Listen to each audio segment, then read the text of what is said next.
South India shopping mall, the wedding మంత్ర, సరికొత్త wedding collection, south India shopping mall. But ఇంత talent పెట్టుకుని మీరు ఈదుకుంటూ రావడం అన్నది, నేను సంగీత దర్శకురాలనే అవుతా అనే క్లారిటీ ఎప్పుడు వచ్చింది శ్రీలేఖ మీకు? సంగీత దర్శకురాలనే అవుతా అని మా అన్నయ్య ఇంటికి కార్ వచ్చేది తన్ని పికప్ చేసుకోవడానికి. ఒక 4-5 కార్లు ఉండే అంబాసిడర్స్.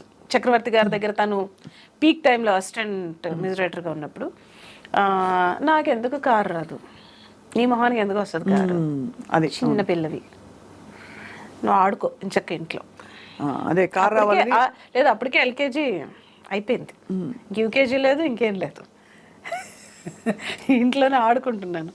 సరే అని మా డ్రైవర్ని సరే కిరణ్ అనే స్నానం చేస్తున్నాడు, అన్నీ స్నానం చేస్తున్నాడు, ఒక 10 నిమిషాలు టైం ఉంది కదా, ఈలోగా నన్ను ఒక రౌండ్ అలాదే పోవమ్మా పొద్దున్న రోజు సోది అయిపోయింది మీతోటి, అన్నీ వచ్చి తిడతాడు, నువ్వేమో ఎక్కించుకోమంటావు, ఎక్కించుకోకపోతే నీకు కోపం, ఎక్కించుకుంటే మీ అన్నయ్య కోపం, సో ఇట్లా ఏం చేయమంటావు అని ఈవెన్ డ్రైవర్లు కూడా నన్ను ఇసుక్కునేవారు అనమాట. ఇంకొక రోజు నాకు ఇంకా ఫ్రస్ట్రేషన్ పీక్స్కి వెళ్ళిపోయి, నాకెందుకు కారు రాదు, రావాలంటే ఏం చేయాలి, మ్యూజిక్ డైరెక్టర్ రావాలి. So that is the only one reason I became a music director. Then I decided నాకు కారు రావాలంతే, ఇంకా అన్నయ్య కార్లతో నాకు పని లేదు. సో ఫస్ట్ నా కారు పంపించి దాసనారాయణరావు గారు నాన్నగారు మూవీకి. అప్పుడు మీరు అంటే అంతకుముందు దాసరి గారిని కలిసి మీరు ట్యూన్స్ పాటలు వినిపించారు? జస్ట్ ముందర రోజే కలిసాను, జస్ట్ బిఫోర్ డే ఈవినింగ్ కలిసి ఏమన్నారు? విజేంద్ర ప్రసాద్ గారు స్టోరీ చెప్పడానికి వెళ్ళారు, అది కూడా అదృచ్ఛికంగా జరిగిందే. నేను కూడా ఇంట్లో ఏముంటావు, బోర్ కొడుతుంది, నాకు కూడా రా అని ఎక్కడికి వెళ్తే అక్కడికి తీసుకెళ్ళిపోయేవారు. నాకు చిన్న కీబోర్డ్ ఉండేది, బుల్లి కీబోర్డ్, ఎక్కడ పడితే అక్కడికి అది నేను చిన్న బ్యాగ్లో వేసుకుని వేళ్ళు కూడా ఇంతే ఉండే కదా, చిన్ని వేళ్ళు. సో ఈ పాప ఎవరు అంటేనే మా అన్నయ్య గారు అమ్మాయి అని. ఏం చదువుతున్నావు అమ్మా, నేనేం చదువుకోవట్లేదు అని ఇట్లా అన్న ఫేస్. అదేంటది చదువుకోవట్లేదు, మరి ఏం చేస్తావు అన్న, ట్యూన్స్ కంపోజ్ చేస్తాను. ట్యూన్స్ కంపోజ్ చేస్తావా, ఆహా, అప్పటి వరకు చాలా ఎట్టకారంగానే అన్నారు ఆయన. ఏదో ఒకటి పాడు అన్నారు, ఒకటంటే ఒక 20 పాడేసా వరుసగా.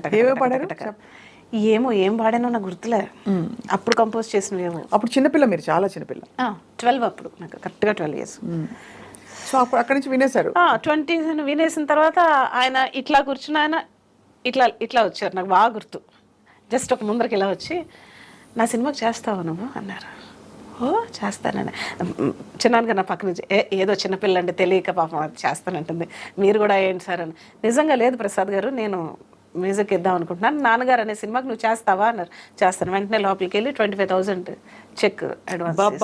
ఆ రోజులో 25,000 ఇదిగోంటే అని ఇచ్చి, రేపు పొద్దున్న మార్నింగ్ చూసుకుంటారుగా ముహూర్తాలది, 10-10:30కి వచ్చేసేమ్మా అన్నారు.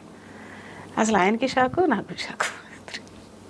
అందులో 25,000 రూపాయలు. 25,000 రూపాయలు. మళ్ళీ కార్ ఎక్కి వస్తుంటే కార్లో అడిగా చిన్నాను కానీ ఎంత వచ్చిందండి అన్నాను. 25,000 అమ్మా అని. ఎంత కూడా తెలియదు నాకు. ఇప్పుడు దీంట్లో ఎన్ని చాక్లెట్లు వస్తాయి, నాకు ఎన్ని బొమ్మలు వస్తాయి, ఎన్ని బట్టలు వస్తాయి, ఓ బోల్డ్ అని వస్తాయి, నువ్వు పాటలు బాగా చేస్తావు అంటే ఇంకా బోల్డ్ అని చాక్లెట్లు, బోల్డ్ అని ఐస్ క్రీమ్లు కొనుక్కోవచ్చా, అయితే ఓకే అనేసి నెక్స్ట్ డే వెళ్ళాను.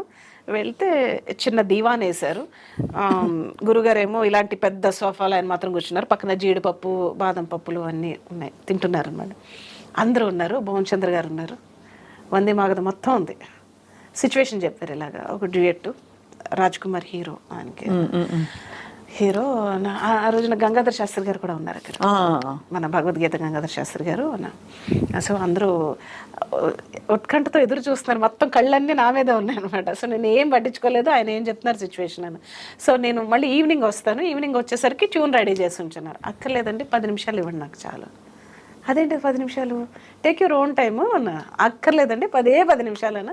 నేనేదో ప్రతి ట్యూన్కి ఫస్ట్ అమ్మవారిని సౌందర్యలహరి శ్లోకం చదువుకుంటాను, చదువుకుని జస్ట్ ఇలా అన్నాను. రెడీ అన్నాను. నేను, నాకు ఒక తబలా ప్లేయర్ ఉండేవారు గిరిజాపతి అనేసి ఫస్ట్ సాంగ్ కంపోజ్ చేసి వినిపించాను. క్లాప్స్ అందరూ, ఒకటే ట్యూన్, ఓకే అక్కడికక్కడే. సో అది మరి ఆ సాంగ్ నెక్స్ట్ డేనే AVMGలో రికార్డింగ్ పెట్టేశారు. అబ్బో, ఇంత చిన్నపిల్లకి చెప్పడం ఎలాగా? సింగర్లు ఎవరు పాడాలి ఏమిటి అంటే ఆ సాంగ్ మాత్రం గురుగారే చెప్పారు, ఈ సాంగ్ గంగాధర్ శాస్త్రి గారు పాడతారు ఫస్ట్. సో ఆయన చేత ఫస్ట్ సాంగ్ ఆయనే పాడారు. పద్మప్రియ అని ఇంకొక కొత్త అమ్మాయి తెలుసు, ఇద్దరు కలిపి పాడారు ఆ సాంగ్ని. అది ఆ రాగం ఎంపిక మొదలుకొని అవును. అది మీకు సహజంగా ఐ థింక్ వాతావరణం మరి అలా కటాక్షం వచ్చేస్తుందో అర్థం కావట్లేదు శ్రీవల్లి గారు. మీకు అంటే ఈ flow ఉంటుంది. రాగంలో చేయాలని నేను అనుకోనండి, but I going to that situation. ఆ హీరోయిన్ లోపలికి, ఆ హీరో లోపలికి వాళ్ళే నేనైతే ఎలా రియాక్ట్ అవుతాను అన్నదే సాంగ్. సో అలా అక్కడి నుంచి there was no looking back అని చెప్పొచ్చా? కష్టాలు పడ్డారా? డెఫినెట్లీ. ఆ తర్వాత ఏం జరిగింది, అదంతా అయిపోయింది, మొత్తం ఇండస్ట్రీ అంతా వచ్చారు ఆ రికార్డింగ్కి, చిరంజీవి గారితో సహా. అసలు ఎలా చేస్తుంది చిన్న ఇండస్ట్రీ తరలి వచ్చింది అని చెప్పాలి ఒక మాటలో. రజనీకాంత్ గారు మొత్తం బాబా మొత్తం అసలు ఒక చిన్నపిల్ల చేస్తుందంటే ఎందుకు వీళ్ళందరూ వచ్చారు, నేను ఎలా చూస్తున్నా ఏం పట్టించుకోలేదు నేను మొత్తం. ఇంకా ఫోటో ఉంది, ఆ ఫోటో కూడా ఉంది నా దగ్గర. మొన్న ప్రభు గారు ఇచ్చారు నాకు, రిపోర్టర్ ప్రభు గారు. సో ఆయన ఉన్నారు అప్పుడు. సో చేస్తుంటే ఆ తర్వాత ఆయనకేమో వినపడి, ఏది ఇది శ్రీలేఖ కంపోజ్ చేయట్లేదు, కిరవాణి ఇంట్లో తను చేస్తుంటే అక్కడికి వచ్చి ఊరికే టక్ టక్ టక్ అని పాడేస్తుంది అని. అలాంటి ఒక టాకు గురుగారి చెవిలో పడింది. పడితే ఆయనకి కోపం వచ్చేసింది.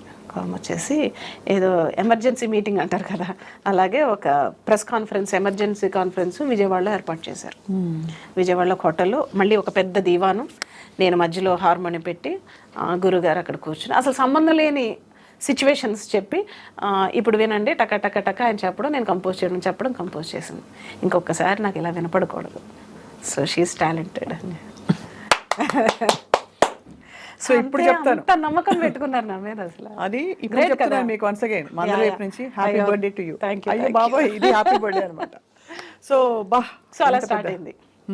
సో అదే సినిమాలో సో ఓకే డ్యూయట్లు చేయడం అదంతా ఓకే. అదే సినిమాలో ఒక 25 ఏళ్ళు 30 ఏళ్ళు కని పెంచిన ఒక పిల్లలు వాళ్ళని అనాథగా వదిలేస్తే దాసరి గారు ఒక అమ్మా నాన్నలుగా జనాలకి జాగ్రత్త జాగ్రత్త జాగ్రత్త, కన్న తండ్రి జాగ్రత్త, జాగ్రత్త జాగ్రత్త జాగ్రత్త, కన్న తల్లి జాగ్రత్త, పగలు రేయి కలలు కని 10 నెలలు మోసుకొని పెంచిన బంధాలే పేగు బంధాలే ఇలా మనకి ఈ రోజున శాపాలుగా మిగిలితే ఏం చేయాలి? కన్న పిల్లలే మనల్ని విసిరేస్తే అలాంటి ఒక సిచ్యువేషన్ నేను కంపోజ్ చేయడం, కీరవాణి గారు వాళ్ళ ఫాదర్ రాయడం, కీరవాణి గారు పాడడం ఆ పాట. It's great experience. అండ్ నాకు ఇప్పుడు అర్థం కావట్లేదు, అంత చిన్నపిల్లని అంత మెచ్యూర్డ్గా నేను ఎలా ఆలోచించగలిగాను, ఎలా కంపోజ్ చేశాను. అందుకనే ఆశ్చర్యంగా ఉంది, ఎందుకంటే పరిపక్వంగా ఉన్నాయి ట్యూన్స్ చాలా.